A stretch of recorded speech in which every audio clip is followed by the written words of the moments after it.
TDP senior నేత దేవినేని ఉమా మీడియాతో మాట్లాడుతున్నారు. ఇప్పుడు లైవ్ చూద్దాం.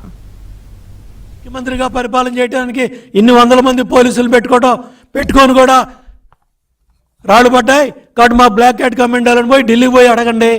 మా మీద పడి ఏడుస్తారేంటి, మమ్మల్ని తిడతారేంటి? నోటికి వచ్చినట్టు నోరు ఉందని అద్దు అదుపు లేకుండా ఈ బొడుద్దాయి మాట్లాడుతూ ఉన్నాడు. తెలుగుదేశం పార్టీ మీద ఎక్కడి నుంచి వచ్చావు నువ్వు వచ్చిన తెలుగుదేశం పార్టీలోంచి.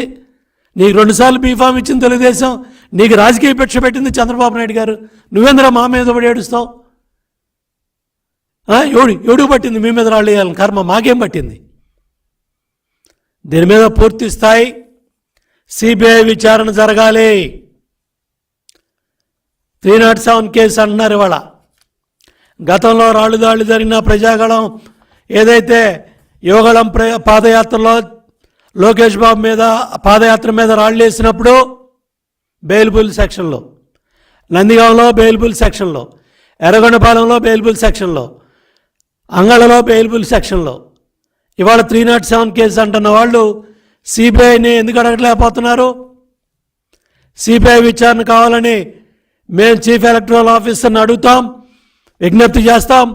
దీని మీద పూర్తి స్థాయి విచారణ జరగాలి. 5 ఏళ్ల క్రితం కోడికత్తి డ్రామా జరిగింది, 5 ఏళ్ల క్రితం బాబాయ్ హత్య జరిగింది. ఇవాళ కూడా ముద్దాయిల్ని కాపాడుతూ వాళ్ళకి రక్షణ ఇస్తూ మళ్ళీ వాళ్ళని ఎన్నికల్లో పోటీ చేపిస్తూ మళ్ళీ ఇవాళ సేమ్ డ్రామా 5 ఏళ్ల క్రితం ఏ వాడారో అదే డ్రామా ఇవాళ గులకరాయి దాడి, ఈ రాళ్ళ దాడి అగంతకుడు అంటున్నారు, క్యాట్ బాల్ అంటున్నారు, ఎయిర్ గన్ అంటున్నారు. ఒక ఆయన సౌండ్, అంత పెద్ద సౌండ్ ఉంటే శబ్దం విన్నాను అంటున్నాడు ఒక ఆయన. ఈ విధంగా మీ డ్రామాలన్నీ కూడా రాష్ట్ర ప్రజలు 24 గంటల నుంచి చూస్తూ ఉన్నారు. కాబట్టి ఇమ్మీడియట్గా దీని మీద సిబిఐ విచారణ మేము డిమాండ్ చేస్తున్నాం. ఇది పూర్తిగా పోలీస్ భద్రతా వైఫల్యం. DGP Rajendranath Reddy, intelligence DG, additional DG Seetharamanjaneyulu, అట్లాగే Vijayawada CP commissioner of police Rana, అట్లాగే చీఫ్ సెక్రటరీ జవహర్ రెడ్డి, పాలనా యంత్రాంగం, పోలీస్ యంత్రాంగం 2 వైఫల్యాలు చెందాయి. వీళ్ళ అసమర్థత వల్ల, వీళ్ళ చేతకాంతనం వల్ల, వీళ్ళ భద్రతా వైఫల్యం వల్ల ఇవన్నీ జరిగాయి. కాబట్టి ఇమీడియట్గా తక్షణం వీళ్ళందరినీ కూడా తప్పించాలి. అదేవిధంగా సిబిఐ విచారణ జరిపి ఎవరైతే దోషులు ఉన్నారో, ఎవరైతే దీనికి బాధ్యులయ్యారో, ఎవరైతే దీని కుట్రదారులో వీళ్ళందరూ కూడా బయటికి రావాలి.